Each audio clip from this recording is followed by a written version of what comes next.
कसं आहे की आहे ना, क्लस्टरची अजून नियमावली नवी मुंबई महानगरपालिकेने प्रॉपरली स्पष्ट केलेली नाही आहे किंवा राज्य शासनाने अजून काही क्लिअर सांगितलेलं नाही. बरं, ते क्लस्टर येईल नाही येईल हा अनेक वर्षापासूनचा एक प्रश्न आहे नवी मुंबईसाठी. त्याच्या आधी 1.5 FSI आला, 1.8 हा कंडोनियमचा FSI आला, त्याच्यानंतर मंदाताई म्हात्रे यांच्या सानिध्यातून 2.5 FSI आला. आता कोण 4 म्हणतंय, कोण क्लस्टर म्हणतंय, 7, 8 असे म्हणायला लागले. पण विषय असा आहे की इकडे ज्या सिडकोनी बांधलेल्या इमारती होत्या 30 वर्ष, 35 वर्ष, 40 वर्ष जुन्या, या इमारतींना न्याय देण्याचा हा प्रश्न होता. परंतु या ठिकाणी पूर्णपणे आज जे काय झालेलं आहे ते बिल्डर माफियागिरीकरण झालेलं आहे आणि राजकारणी सगळे यामध्ये इन्व्हॉल्व आहेत. महत्त्वाचं, तुम्ही क्लस्टरचा FSI एवढा आणणार आणि तेवढा आणणार या वल्गना करून राहिलाय. मग लोकांना काय पाहिजे होतं? चांगली, सुंदर आणि मोठी घरं हवी होती.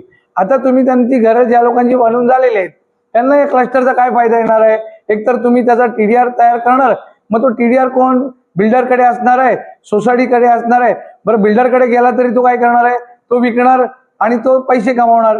16 FSI आणा, 12 आणा, पण ही जी मस्करी लावली ना, 1.5 FSI, 1.8, 2.5, 4, 5, 6, त्याच्यामध्ये ज्या लोकांची आता घरं झालेली आहेत त्यांना काय मिळालं किंवा मिळणार आहे हा प्रश्न आजही अनुत्तरित राहणार आहे. मी नेहमी लोकांना सांगत आलेलो आहे, जे अध्यक्ष, सेक्रेटरी, खजिनदार आणि जी कमिटी आहे ती तुमचं आयुष्य चांगलं करणार आणि ते तुमच्या आयुष्याची वाटोळ करणार. त्यामुळे हे चांगले असले तर तुमचा प्रकल्प चांगला होणार आणि ते लोक एज्युकेटेड पाहिजे या FSI बद्दल आणि पुनर्विकासाबद्दल.